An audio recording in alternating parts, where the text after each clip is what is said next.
This presentation is about policy analysis, particularly its implementation.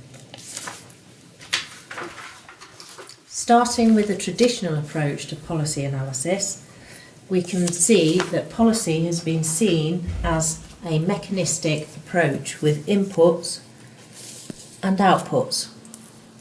The inputs are centrally determined policy documents, and the outputs are centrally determined outputs such as performance indicators, targets and measures that are achieved in the way that have been envisioned in the policy document. It is seen as a linear process in which the policy document influences the government department responsible, the government department influences the regulatory bodies, the regulatory body influences the delivery organisation such as schools and academies, and the delivery organisation delivers on the centrally determined outputs.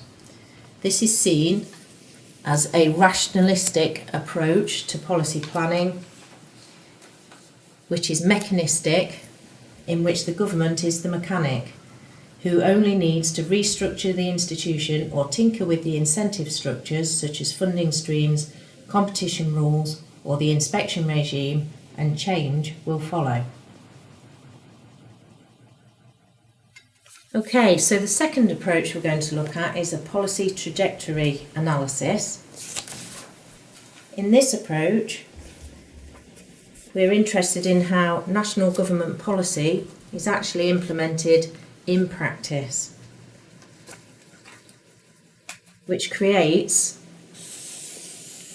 a trajectory rather than a linear approach in which influences along that journey can alter what happens in practice at the chalk face.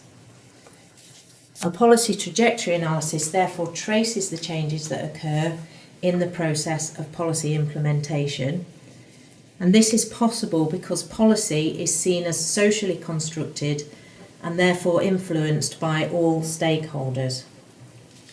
For example, if we look at the recent Education Act, November 2011, which was derived from the white paper, The Importance of Teaching, we can see that this has influenced changes in the teachers' standards, published May 2012, and has also influenced the statutory guidance on induction of newly qualified teachers, which came out in April 2012.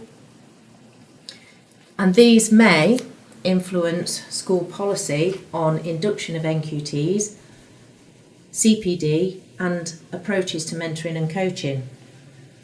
This may influence individual practice in terms of how an NQT mentor or coaches might operate when working with staff in school.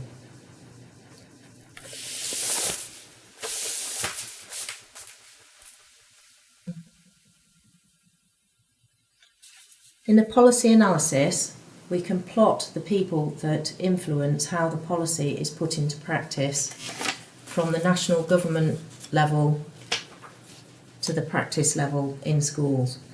The people who influence this are sometimes called mediators or street level bureaucrats.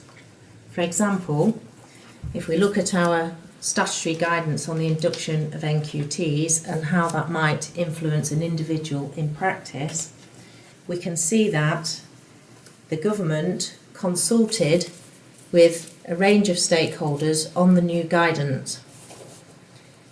These included head teachers, induction coordinators and NQTs. However, for the induction tutor, they are asked to provide or coordinate guidance and support, including coaching and mentoring for NQT's professional development, and this includes 6 reviews of their progress. This can cause tensions between the induction role and the professional practice that happens on a one-to-one relationship with the newly qualified teacher. The tension arises because the assessment role is essentially objectivist. That is, there are a set of standards against which the newly qualified teacher is to be judged. And this is in tension with the subjectivist approach of having a guidance and support role where the building of rapport and trust is paramount. I hope you'll now be able to plot your own policy trajectory and include the mediators and street level bureaucrats.